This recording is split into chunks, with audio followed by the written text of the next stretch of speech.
Set के बारे में, सी यू सेट क्या है इसके बारे में हमने लास्ट वीडियो में भी जाना था।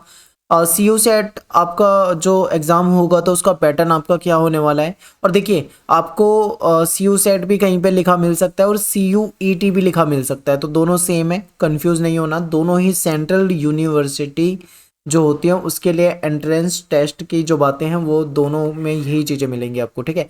पहले इसको सी यू सेट कहा जाता था, अभी इसको सी यू ई टी आपको लिखा हुआ मिलेगा, तो आप कंफ्यूज मत होना। तो आखिर इसमें पैटर्न क्या होता है इसको हम समझने वाले हैं इस वीडियो में। ध्यान से आपको वीडियो को देखना है क्योंकि पैटर्न जो है वो कुछ कंफ्यूज कर रहा है और इसमें आपको कंफ्यूजन हो सकती है, और हो सकता है कि ये जो पैटर्न मैं आपको दिखाने वाला हूँ इसमें कुछ चेंजेस भी हो जाए, ठीक है। ये भी हो सकता है थोड़ा बहुत चेंज, क्योंकि अभी कुछ जो पहले इन्होंने नोटिफिकेशन निकाला था वहाँ पे भी कुछ बातें थी लेकिन कुछ रिवाइज किया गया है, थोड़ा बहुत बदलाव है इसमें, तो ये भी आपको समझना है। मेरा नाम है सत्येंद्र प्रताप, और आपको कोई डाउट होता अगर सी यू सेट से लेके या सी यू ई टी से लेके तो आप मुझे मैसेज कर सकते हैं इंस्टाग्राम पे, क्लब स्टडी पॉइंट है मेरा यूज़र नेम है। आप मैसेज करके मुझसे पूछ सकते हैं, ठीक है।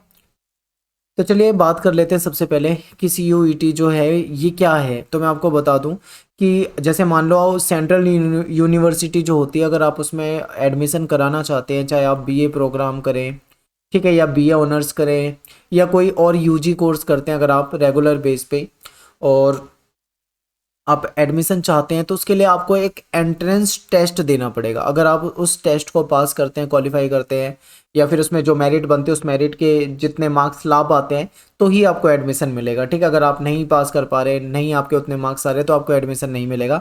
इसलिए ये आपके लिए बहुत महत्वपूर्ण है, आपको इसका पैटर्न आपको पता होना चाहिए, ठीक है। तो चलिए देखते हैं।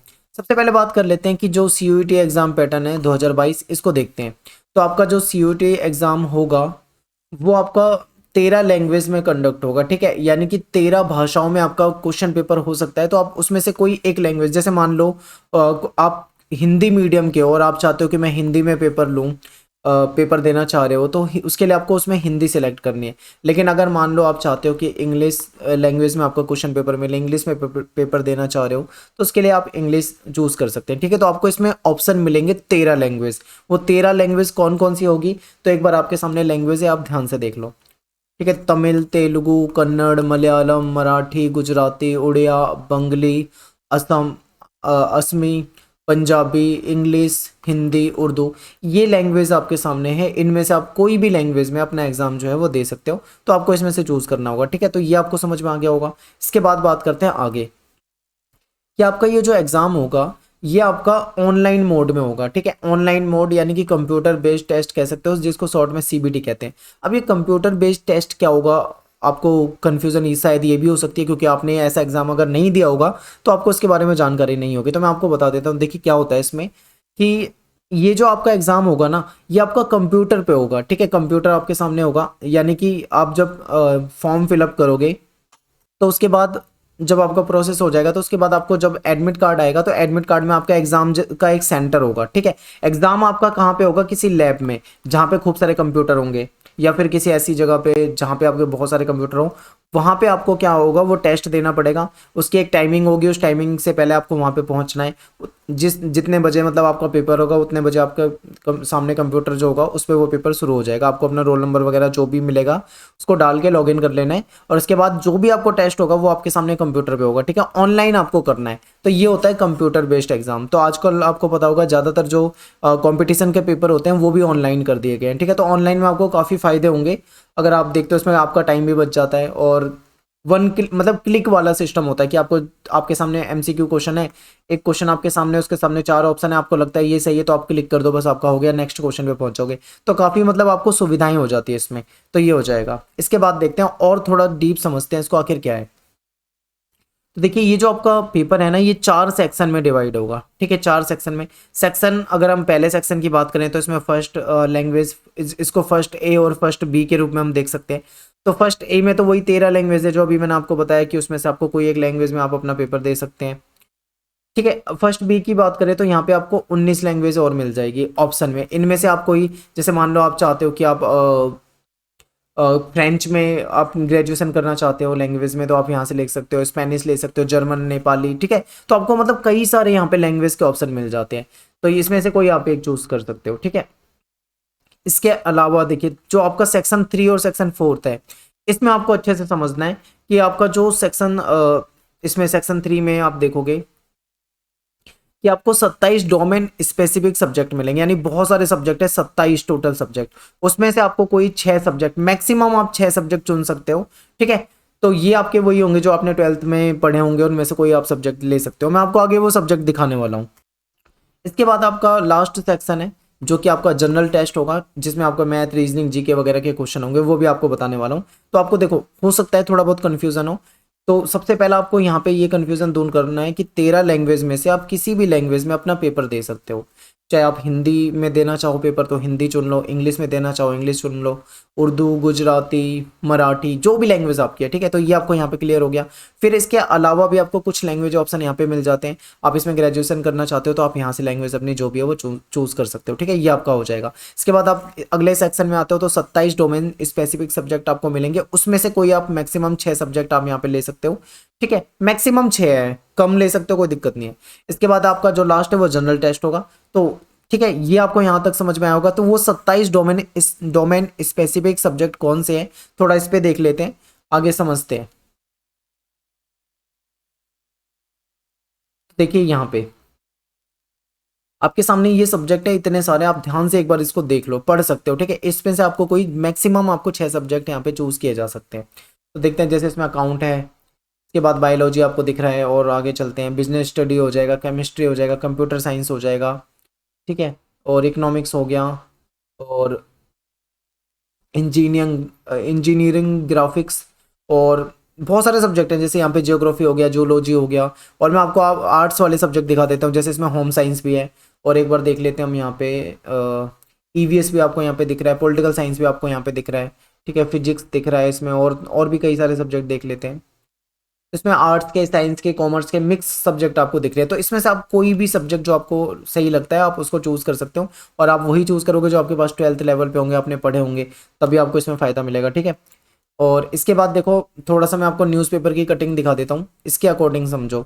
जो सी यू सेट आपका जो टेस्ट होने वाला है, इसमें आपके 4 खंड होंगे, जो मैंने आपको अभी बताया जस्ट, ठीक है। इसमें से आपको एक ऐसी भाषा चुन लेनी है जिसमें आप पेपर दे सकते हो।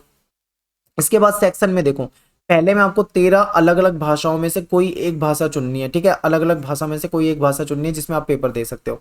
इसके बाद सेक्शन जो आपका पहला ए था, जिसमें से आप कोई एक भाषा चुन सकते हो, चुन चुके हो, सॉरी, उसके अलावा 19 अन्य भाषा का ऑप्शन आपको मिलेगा, उसमें से भी आप कोई ले सकते हो।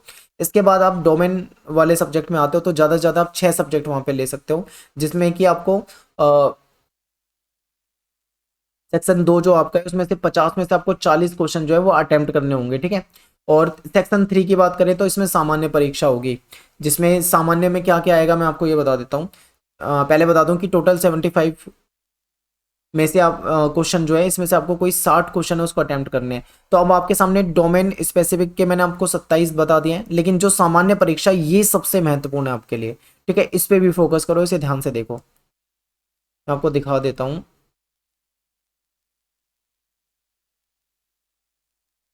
एक सेकेंड, हम चलते हैं स्क्रीन पे, मैं आपको सीधा वेबसाइट पे ले चलता हूँ, वहां पे दिखा देता हूँ।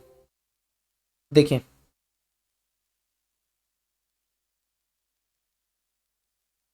यहाँ पे देखो, ध्यान से समझो, यहाँ पे मैं आपको समझा देता हूँ थोड़ा डिटेल में, आप यहाँ पे समझो। देखो, सेक्शन ए और बी में इधर मत उलझना, मेन जो है आपका जो लास्ट के 2 सेक्शन है इसको समझ लो। यहाँ पे आपको क्लियर पता होना चाहिए सब कुछ, ताकि आपको अच्छे से समझ में आ जाए। देखो आपके पेपर में क्या क्या मिलेगा, एमसीक्यू बेस्ड आपका पेपर होगा, ये आपको पहले ही बता दिया था मैंने। इसके बाद यहाँ पे क्या होगा, आपको जनरल नॉलेज आएगी, जीके के क्वेश्चन पढ़ने हैं, करंट अफेयर आ सकता है, तो आपको करंट अफेयर पढ़ना है, ठीक है। जनरल मेंटल एबिलिटी, यानी मैथ के भी आपको यहाँ पे क्वेश्चन देखने को मिलेंगे, न्यूमेरिकल हो जाएंगे इसमें, रीजनिंग के क्वेश्चन आपको देखने को मिल सकते हैं, ठीक है। अर्थमेटिक, एलजेब्रा वगैरह के क्वेश्चन, ज्योमेट्री, मेंसुरेशन, इस तरीके से, जो कि आपके 8वीं क्लास का जो लेवल होता है उस लेवल तक मिल सकता है। रीजनिंग के क्वेश्चन मिलेंगे, तो आपको इसके लिए GK, current affair, math, reasoning, ये चीज़ें आपको सेक्शन जो आपका ये लास्ट वाला है इसके लिए तैयारी करनी है, ठीक है। ये चीज़ें आपकी सही होनी चाहिए। इसके बाद आते हैं ऊपर, जो डोमेन स्पेसिफिक वाला था, इसमें क्या आएगा कि आपके एमसीक्यू क्वेश्चन होंगे, और ये 12th क्लास के बेस्ड होंगे। जैसे मान लो आपने डोमेन स्पेसिफिक में पॉलिटिकल साइंस चुन रखा है, जियोग्राफी चुन रखा है, या फिर कोई अन्य सब्जेक्ट चुन रखा है, तो जो क्लास 12th का लेवल है उसी लेवल के क्वेश्चन होंगे। तो आपको क्लास 12th में बहुत सीरियस होकर पढ़ना है, ताकि आपको आगे की आपकी तैयारी अच्छी हो जाए, ठीक है। एमसीक्यू क्वेश्चन होंगे तो ये आपको समझना है। इसके बाद देखो यहाँ पे मैंने आपको बता दिया था 13 लैंग्वेज है, उस 13 में से कोई भी लैंग्वेज में आप अपना पेपर दे सकते हो, ठीक है।